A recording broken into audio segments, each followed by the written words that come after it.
Hello, I'm Mitch Goldberg. Thank you so much for joining me. Your time is valuable, it's precious. So I greatly appreciate that you chose to spend some of it with me.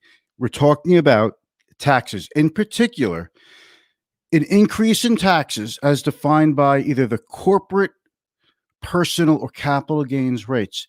If these if these go up, if these rise, what kind of effect would that have on the stock market, on your net worth, on your money, on your ability to meet your financial goals? That's what this show is about today. Be the Boss of Your Money is the name of my live stream. I do this every Monday through Thursday at 4:30. We talk about personal finance, investing, business strategy, and so many other related topics. Today's topic, taxes and the stock market. Let's roll the intro. I want to dive right into this one. Here we go.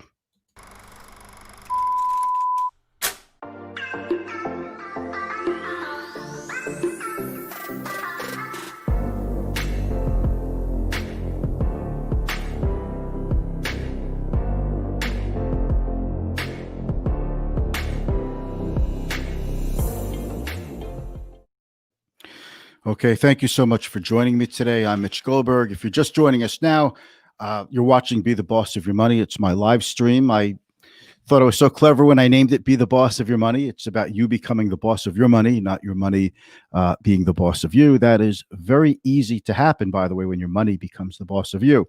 So this is about personal finance, financial literacy, and basically all the things that I hope could make you better with your money. And we reinforce a lot of lessons. Some of them you may have heard and forgot. Some of them you may never have known about. And that's what this is all about. And keeping current on events, current events certainly is a big part of that. Luckily, I'm a news junkie and I will boil it down and bring it to you, especially financial news, in ways that are, I think, easy to absorb. If you're watching this in the live stream or replay, welcome to you. If you have any questions, please hit me up in the comments. I would love that. That is my favorite part of doing this. Yes, your questions would be appreciated. Words of wisdom, words of encouragement are always appreciated too. And let me know where you are. You know, what city are you in? So we're talking about the stock market. We're talking about more or less what happens when taxes go up. So I think it's fair to say that with the senatorial Democratic victories in the state of Georgia, Warnock and Ossoff will become sworn in as senators. I think if they have not yet, they will be any time now. The point is they are the elected senators. It makes it's a 50-50 breakdown in terms of Republicans versus Democrats in the Senate, but the tiebreaker goes to the vice president, Kamala Harris, vice president-elect as of now. So the Democrats have an ever so slight edge in the Senate.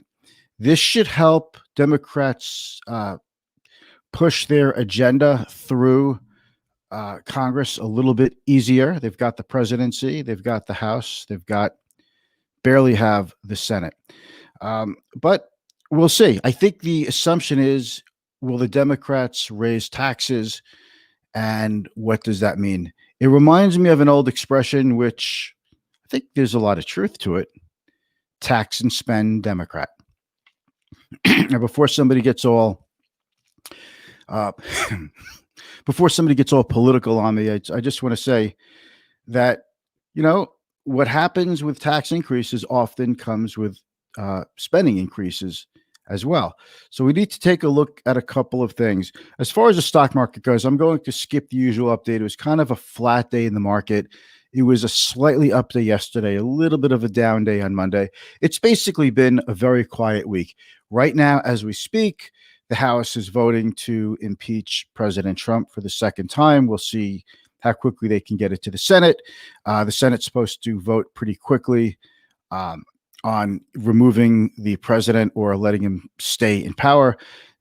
Mitch McConnell does not see that happening before January 19th. Inauguration day is January 20th. So I think everybody's just marking time as far as investors go, and that's why the stock market is so quiet. All of a sudden, things have gotten quiet, and people are just looking to wait wait for another signal to move, to do something. If you're a long-term investor, by the way, none of this stuff really should matter much to you. Personal finance should guide you. Investing monthly, investing in, being a process-driven investor as opposed to a results-oriented investor, something we've spoken about here and Be the Boss of Your Money. So let's talk about taxes. As far as taxes go, there are basically three categories of taxes. There are the corporate taxes, personal tax rates, and capital gains. And the Tax Cuts and Jobs Act, which was passed about a year and a half, 2 years ago, reduced the corporate tax rate from about 35% to 20%. And it reduced the top marginal tax rate from 39.5% to 37%. And capital gains, depending on your income, are either 0%, 15%, or 20%. Now, these rates are supposed to sunset in 2026. So, well, yeah, so the Tax Cuts and Jobs Act is a little bit more than a few years, probably about 3 or 4 years now. But in 2026, it sunsets. And at that point, taxes go back to more or less where they were. But 2026, it's really 2021. That's like an eternity. What we're looking at now is this. With Democrats basically the majority in Congress and having the presidency, I think any observer would say tax increases are on the way. And you wouldn't be wrong to want to know how this affects you. I mean, this is your money. This is not about red or blue. This is about, hey, I have goals. I have responsibilities. I have kids I have to get through college. I have a family to support.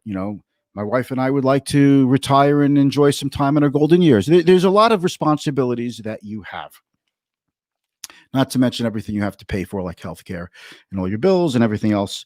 So the things to consider is that of the three major taxes, corporate, personal, and capital gains, there's only been 2 times when all three were actually raised.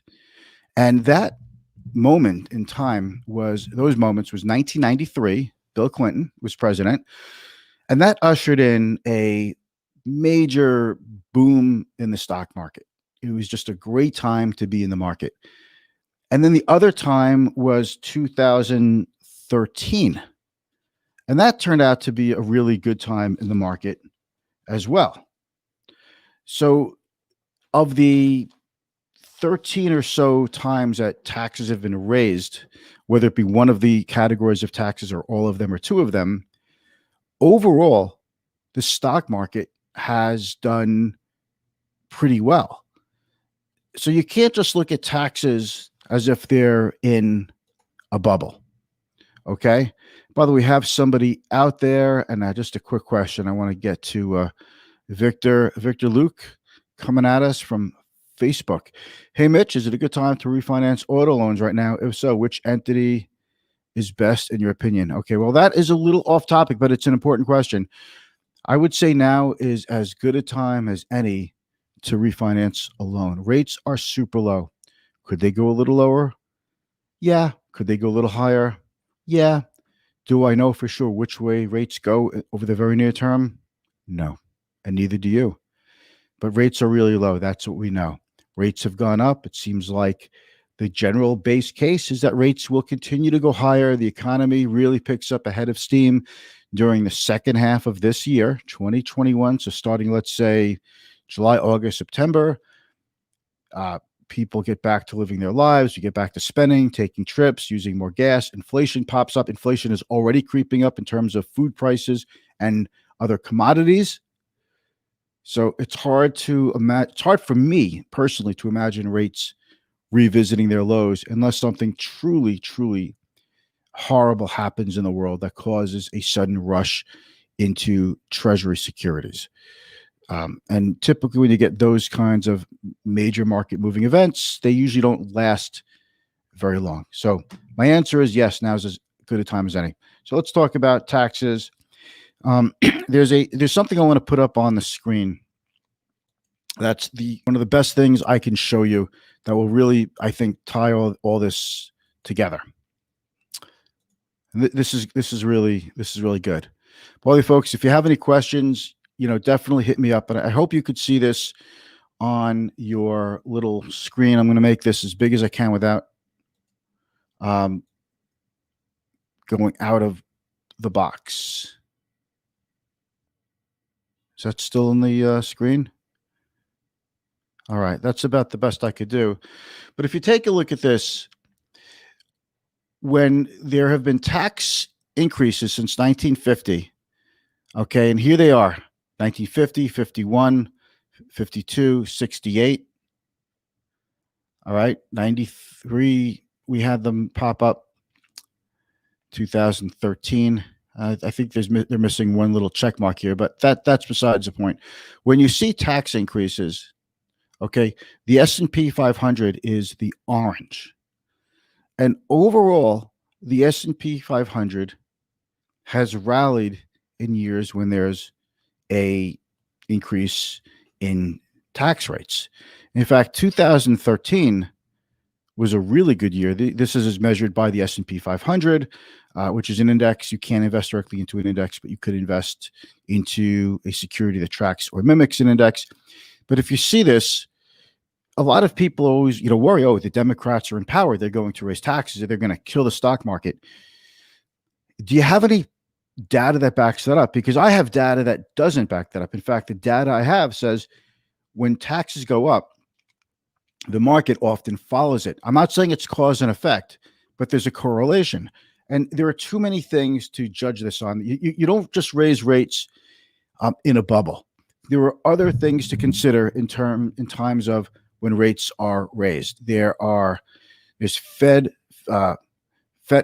government spending.